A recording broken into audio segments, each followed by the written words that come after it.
Now I know this isn't a horror anime review, but I had one hell of a week.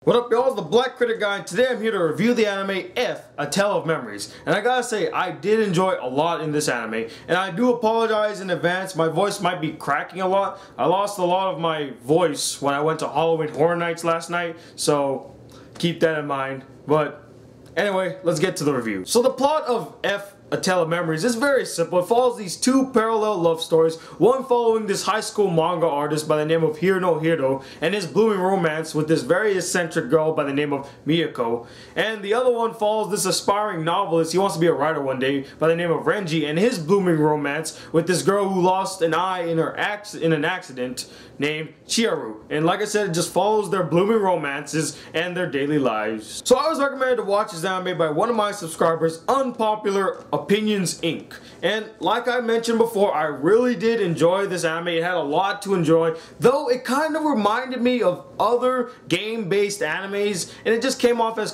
cliche and generic, but I'll get into that. Let's start with what I really enjoyed. First of all, the two parallel love stories was handled perfectly. You really related to these characters, you got attached to these characters, you wanted them to end up together, you really loved the two parallel love stories. In the first story you follow Hiro, who's this workaholic. He works a lot on his manga, and he doesn't really go to school because of his manga, and then he meets this very eccentric girl by the name of Miyako, and I really just bought their relationship. It was so comical, it's fun, I love the banter between them, they had very strong chemistry, you really felt attached to these characters and you believed that they could end up together. And in the second story you follow this kid by the name of Renji, who bumps into this girl with an eye patch in an abandoned railway station, and again, you just follow these characters, you get attached, you feel like they have great chemistry, and man, Renji is a freaking saint. I mean, this guy's the most selfless, kind-hearted, and devoted person I've ever seen in an anime thus far. I mean, he learns a deep, dark secret about Chiharu, explaining why she has the eye patch and all,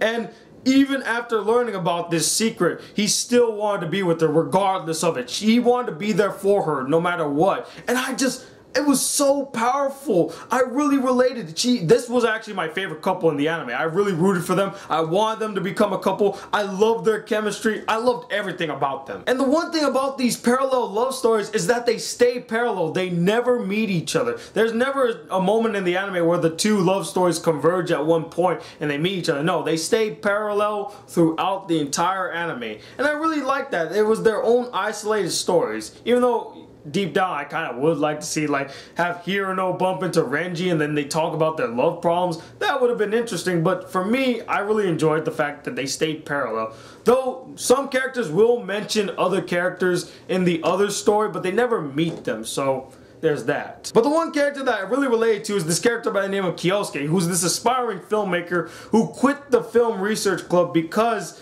he didn't believe in what they believed about, you just make a film to win awards. He believed that, there's more to making films than just winning awards. You need to put your heart, your soul, your dedication, your compassion into it, and that's how you make a good film. Whether you win something or you lose, at least you know that you made something great. You put your heart and soul into it, and I was like, yes, we need more filmmakers like that. The visuals in this anime were amazing. I give them props for being original about their visual style. I really enjoyed that aspect of this anime. And the music was handled brilliantly in this anime. It really correlated with the scenes, especially when there's like this tension building scene. You hear the score, I was like, yeah, that fits perfectly, and it really just put you into the scene. I was like, I like the music. And lastly, the endings were handled perfectly. They were very satisfying. Now, I did have a few problems with this anime, and the biggest one that I had was I felt like this anime was just a straight up cookie cutter, copy paste, generic, game based anime. I mean, it was just the same old song and dance that's been told 1,000 times in other animes, and sometimes even told better, because the first episode, I really didn't like the first episode. It was so cliche. I'm like, this has happened before. I've seen it happen before in other animes and they handled it better. I didn't like the first episode. It really irritated me. But I mean, if you don't get irritated by the repetitiveness of game-based animes, you like how it keeps the same structure, then by all means you're gonna enjoy this anime. For me, I wanted something a little bit different, kind of like Amagami SS.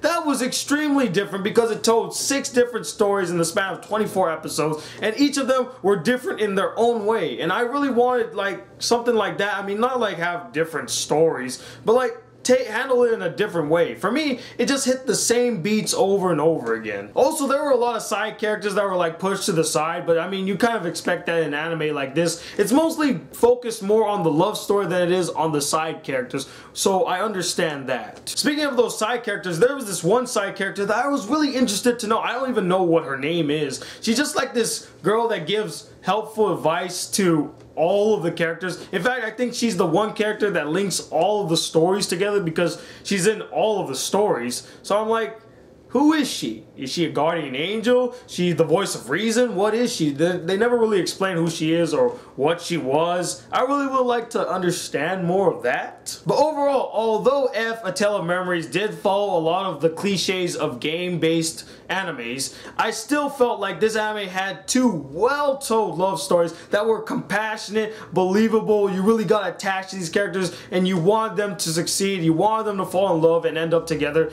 Great animation, great character development. The music was handled perfectly, and I'm gonna give this anime, although it's a cliche, 4 out of 5 stars. It's really worth watching. If you are a huge fan of game-based animes, I really recommend that you go give this anime a watch. But anyway, what did you guys think of this anime? Did you like it a lot? Did you hate it? And let me know, what is your favorite game-based romance anime? For me, it's Amagami SS without a doubt.